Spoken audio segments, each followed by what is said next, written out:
ناظرین گرامی السلام علیکم ورحمۃ اللہ وبرکاتہ۔ سیدھی بات کے تازہ ترین پرائم ٹائم میں آپ لوگوں کا استقبال ہے۔ ناظرین گرامی، میں انصار عزیز ندوی اس وقت آپ لوگوں کے سامنے کچھ اہم ترین خبریں، کچھ وائرل ویڈیوز اور کچھ تنقیدی تجزیے لے کر کے حاضر ہوا۔ ناظرین گرامی، تمہیدی تفصیلات میں جانے سے پہلے آپ لوگوں سے جو ہمیشہ سے درخواست ہوتی ہے اس پر توجہ کرنے کی اپیل کروں گا۔ ناظرین گرامی، مظفر نگر کے ایک اسکول میں مسلم بچے کی پٹائی کا معاملہ اب سپریم کورٹ پہنچ گیا ہے۔ ایک رپورٹ کے مطابق جسٹس ابھے یس اوکا کی بینچ بدھ 6 ستمبر 2023 کو اس کی سماعت کرے گی، یعنی کہ آج۔ مہاتما گاندھی کے پڑپوتے تشار گاندھی نے عدالت سے اپیل کی ہے کہ خاتون ٹیچر کے خلاف مناسب کارروائی کی جائے۔ حال ہی میں اتر پردیش یوپی کے مظفر نگر کے نیہا پبلک اسکول منصور پور میں ایک بچی کی پٹائی کی ویڈیو وائرل ہونے کے بعد جو ہنگامہ مچا تھا، اس کی خبر ہم نے پرائم ٹائم کے ذریعے آپ تک پہنچائی بھی تھی۔ بچے کے والد نے الزام لگایا کہ چونکہ وہ خاص برادری سے تعلق رکھتا تھا، اس لیے ٹیچر نے بچے کو اس کے ہی ساتھی بچوں سے پٹوایا۔ دراصل ٹیچر ترپتا تیاگی نے اپنے دفاع میں کہا کہ بچے کے والدین نے بچے کو سختی کرنے کو کہا تھا کیونکہ وہ اپنا ہوم ورک نہیں کر رہا تھا۔ چونکہ وہ معذور ہے، اس لیے اس نے بچوں سے اس کی پٹائی کرائی، لیکن اس ویڈیو میں صاف اور واضح طور پر دکھائی دے رہا تھا کہ کس طرح سے وہ محمدن بچہ کہتے ہوئے الگ طرح کی تبصرے کر رہی تھی۔ بہرکیف اب تشار گاندھی کی جانب سے اس معاملے میں مداخلت اور پھر سپریم کورٹ میں اس کی سماعت نے جو ہے اس معاملے کو مزید جو ہے سرخیوں میں لے آیا ہے۔ ادھر ناظرین گرامی، نئی دہلی میں آئندہ G20 چوٹی کانفرنس 2023 کی تیاریاں زور و شوروں پر ہیں، اور اس کے آغاز کے لیے بس ایک ہی دن بیچ میں بچا ہوا ہے، یا 2 دن، یعنی 9 اور 10 ستمبر کو قومی راجدھانی میں منعقد ہونے والا یہ ہائی پروفائل پروگرام پوری دہلی میں بہت سی تبدیلیوں کا مشاہدہ کر رہا ہے، کیونکہ دہلی کئی سربراہان مملکت کی میزبانی کے لیے تیار ہو رہا ہے۔ لیکن یہ تیاریاں اب سوال اٹھا رہی ہیں کہ تبدیلی کس قیمت پر ہو رہی ہے۔ مرکزی حکومت نے دہلی میں خوبصورتی کا ایک پروجیکٹ شروع کیا جس میں سڑکوں کی تزئین و آرائش اور انڈر پاس کی تعمیر اور دیواروں پر بڑی تصویریں پینٹ کرنا شامل ہے۔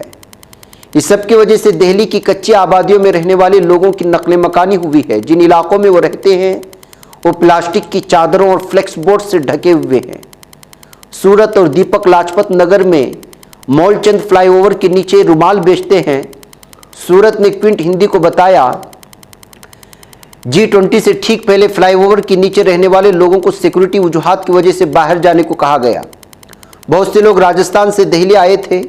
دونوں لڑکوں نے کہا کہ انہیں بھی اپنے آبائی گاؤں علی پور جانا پڑے گا۔ دہلی کے کولی کیمپ میں مقامی دکانداروں، جنرل اسٹور کے مالکان نے بھی ایک دن اپنی دکانوں کو اسی طرح کی سبز چادروں سے ڈھکا ہوا پایا، کیونکہ یہ دکانیں ان راستوں پر ہیں جہاں سے G20 کے رہنما گزرنے والے ہیں۔ کولی کیمپ کے 50 سال سے زیادہ عرصے سے رہنے والے شنکر لال نے بتایا کہ افسران نے ایک ہفتے سے بھی کم عرصے قبل علاقے کا دورہ کیا اور تمام کچی بستیوں اور دکانوں کو سبز چادر سے ڈھانپ دیا۔ وزیر اعظم نریندر مودی کا ویژن یہ ہے کہ وہ ایک جدید سپر پاور، عالمی جنوب کے ایک ممتاز رہنما اور غریب ممالک کی جانب سے آواز اٹھانے والے وکیل ہیں۔ تاہم ناقدین کا کہنا ہے کہ حکومت ملک کے سب سے زیادہ پائیدار مسائل میں سے ایک کو چھپانے کی وجہ سے تنقید کی زد میں ہے۔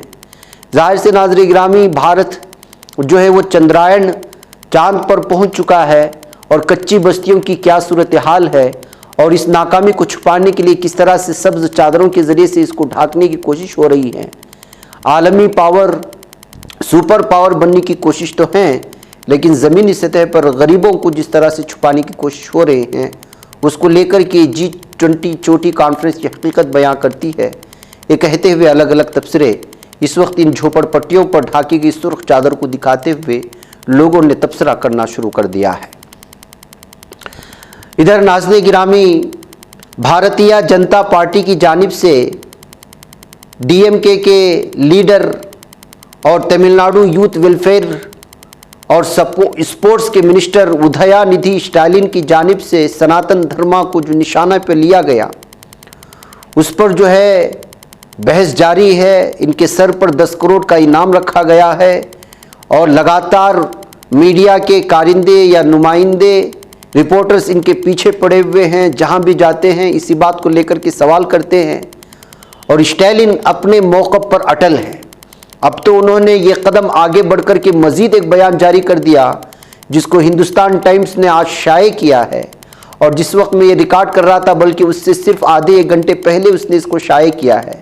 اس میں اسٹالن کا حوالہ دیتے ہوئے کہا کہ ایک مرتبہ پھر اسٹالن نے سناتن دھرم کو نشانہ بنایا اور انہوں نے کہا کہ جو ہے جس طرح سے ہم ڈینگو کو، ملیریا کو، کورونا کی مخالفت نہیں کرتے بلکہ اس کو جڑ سے نکال پھینکنے کی فکر کرتے ہیں، ایسے ہی جو ہے اس طرح کی سوچ رکھنے والے کو جہاں پر برابری نہیں ہے اس کو نکال پھینکنے کی فکر ہونی چاہیے، اس کی مخالفت نہیں. ظاہر سی بات ہے ناظرین گرامی، مخالفت اپنی جگہ ہوتی ہے اور جڑ سے اکھاڑ پھینکنے کی اپنی جگہ ہوتی ہے. انہوں نے ایک بار پھر سناتن دھرم کا موازنہ ملیریا سے بھی کیا، کورونا سے بھی کیا، ڈینگو سے بھی کیا اور کہا کہ جس طرح اس بیماری کی ہم صرف مخالفت نہیں کرتے بلکہ ہو جانے پر اس کا علاج کرتے ہیں اور اس کو جڑ سے نکال پھینکنے کی کوشش کرتے ہیں اور اسی طرح ہونی چاہیے. اور سناتن دھرم کی جو ہے کیا مثال دیتا ہے، اس کی کیا سوچ ہے، اس کا کیا تصور ہے، اس سے تو پتہ چلتا ہے. یہ کہتے انہوں نے کہا کہ جب جو ہے نئے پارلیمنٹ کی عمارت کا افتتاح ہو رہا تھا تو وہاں پر دروپدی مورمو کو جو پریزیڈنٹ آف انڈیا ہیں، صدر جمہوریہ ہیں، ان کو دعوت نہیں دی گئی. اس سے بہتر مثال اور کیا ہو سکتی ہے، یہ کہتے ہوئے انہوں نے جو ہے ایک مرتبہ پھر سناتن دھرما کی سوچ اور تخیل کو تنقید کے زد میں لیا ہے. انہوں نے کہا کہ یہ تو ایگزامپل ہے، بلکہ انہوں نے صاف اور واضح طور پر کہا کہ example of the discrimination under the Sanatan Dharma. یہ واضح طور پر پیغام بھیجنے کے بعد جو ہے ایک بار پھر اسٹالن کے خلاف غصہ زیادہ ہوتا ہوا نظر آ رہا ہے، جبکہ جو یہ خبر آ رہی ہے کہ ان کے خلاف یو پی میں معاملہ درج کر لیا گیا ہے. لیکن وہ صاف اور واضح طور پر کہہ دیا کہ ہم اپنے بات پر قائم ہیں اور یہ حقیقت ہے. وہیں پر ناظرین گرامی آئیے بات کرتے ہیں. نیو یارک ٹائمز کی ایک رپورٹ میں کہا گیا ہے کہ پی ایم مودی ایک عالمی رہنما کے طور پر اپنی ساکھ بڑھانے کے لیے اس کانفرنس پر بھروسہ کر رہے تھے. ایسے میں شی جن پنگ کا ہندوستان نہ آنا پی ایم نریندر مودی کو نظر انداز کرتے ہوئے دیکھا جائے گا. حال ہی میں ہندوستان اور چین کے درمیان کشیدگی پائی جاتی ہے. چین کے نئے نقشے کے جاری ہونے کے بعد یہ کشیدگی مزید بڑھ گئی ہے.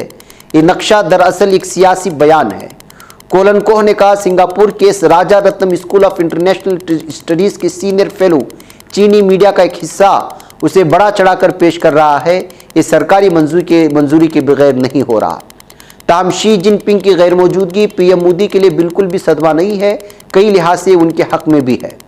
سینٹر فار پالیسی ریسرچ کے پروفیسر برہما چیلانی نے کہا اگر شی جن پنگ ہندوستان آتے تو یہ سمجھا جاتا کہ سرحدی تنازع کو حل کرنے کے لیے کسی سنجیدہ کوشش کے بغیر تعلقات معمول پر آ جاتے. ہندوستان کی اپوزیشن کا کہنا ہے کہ سرحد پر کشیدگی ہے. پی ایم مودی شی جن پنگ کا استقبال کرنے میں مصروف ہے. رپورٹ میں لکھا گیا ہے کہ جب چین نے نیا نقشہ جاری کیا تو سوال یہ پیدا ہوتا ہے کہ جب برکس میں مودی اور شی جن پنگ کی ملاقات ہوئی تو سرحدی تنازع کے حل میں کیا پیش رفت ہوئی. برکس سربراہی اجلاس کو شی جن پنگ کی فتح کے طور پر دیکھا گیا. اس کانفرنس میں چین نے 6 نئے ممالک کو برکس میں شامل کرنے کی وکالت کی تھی اور اس کانفرنس میں ان نئے ممالک کو برکس میں شامل کرنے کی دعوت بھی دی گئی تھی. یہ ممالک 1 جنوری 2024 سے برکس میں شامل ہوں گے. پچھلے چند مہینوں میں شی جن پنگ نے صرف ان ممالک کا دورہ کیا ہے جن کے ساتھ چین کے دوستانہ تعلقات ہیں، جیسے سعودی عرب، روس اور جنوبی افریقہ وغیرہ. یعنی کہ ہندوستان کا G20 کی سربراہ اجلاس میں شی جن پنگ کا شامل نہ ہونا یہ براہ راست مودی کی شخصیت پر اثر انداز ہوگا، یہ ماننا ہے بہت سارے تبصرہ نگاروں کا، جیسا کہ نیو یارک ٹائمز نے اس کا تبصرہ کیا ہے اپنے تازہ مضمون میں. ادھر ناظرین گرامی آس محمد کیف کی ایک رپورٹ کے مطابق اتر پردیش میں حال ہی میں جج کے امتحان PCSJ کے نتائج کا اعلان کیا گیا، جس میں دیوبند کی گلفشا پروین نے کامیابی حاصل کر کے ایک بہت ہی متاثر کن پیغام دیا. گلفشا والدین کا انتقال ہو چکا تھا، اس کے باوجود لڑکی نے ہمت نہیں ہاری. نتیجہ آنے کے بعد گلفشا نے خود یہ اطلاع اپنے بھائی کو دی تو دونوں بہن بھائی فون پر روتے رہے۔ گلفشا پروین کا تعلق انتہائی پسماندہ گھرانے سے ہے اور وہ دیوبند کے کوجرواڑہ علاقے میں رہتی ہے۔ خاص بات یہ ہے کہ پی سی جی کی اس کامیابی کے لیے گلفشا نے کوئی کوچنگ نہیں لی اور تمام تیاری اپنے دم پر کی۔ گلفشا نے رام منوہر لوہیا لاء کالج لکھنؤ سے تعلیم حاصل کی اور اس سے قبل CLET قانون کی تعلیم کے لیے ایک داخلہ امتحان پاس کر چکی تھی۔ پڑھائی میں ذہین گلفشا کو مبارکباد دینے والوں کا تانتا لگا ہوا ہے۔ دیوبند جسے دینی تعلیم کا مرکز قرار دیا جاتا ہے، وہاں نامساعد حالات میں آگے بڑھنے والی اس بیٹی کی کامیابی سے بچے بچیاں تحریک حاصل کر رہی ہیں۔ گلفشا 3 بہن بھائیوں میں سب سے بڑی ہے اور احساس ذمہ داری نے انہیں مزید پختہ کر دیا ہے۔ خاندان سے متعلق فیصلے وہ خود ہی کرتی رہی ہے۔ گلفشا کے بھائی ندیم احمد کا ماننا ہے کہ میری والدہ والد کے انتقال کے بعد ہم تینوں بہن بھائیوں کی شادی بھی نہیں ہوئی۔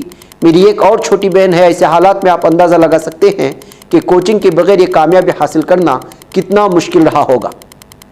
ہمیں باجی کی کامیابی فخر ہے جب انہوں نے مجھے فون کر کے بتایا کہ ندیم میں نے کوالیفائی کر لیا ہے تو میرے منہ سے ایک لفظ بھی نہیں نکلا۔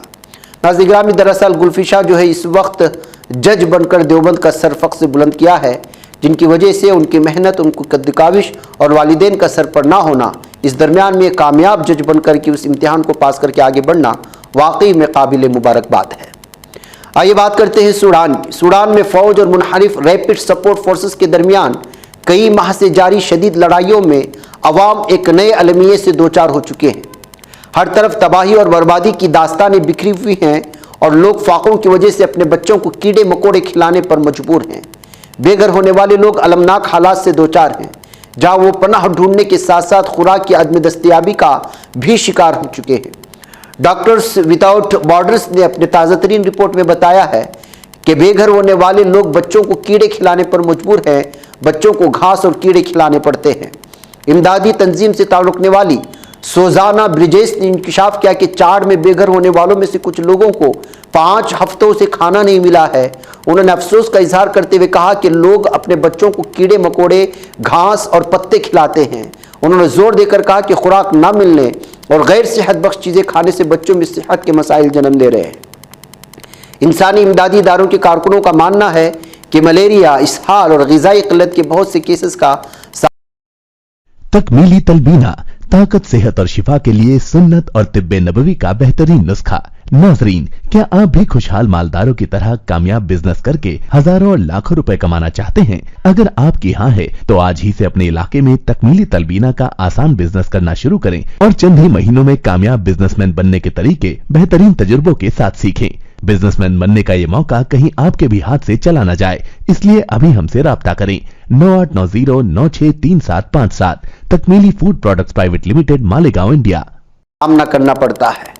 اقوام متحدہ نے توجہ دلائی کہ وبائی امراض، خاص طور پر ہیضہ اور خسرہ، مہاجرین میں تیزی سے پھیلنے والے امراض ہیں اور بہت سے لوگ ان بیماریوں کی وجہ سے ہلاک ہو چکے ہیں۔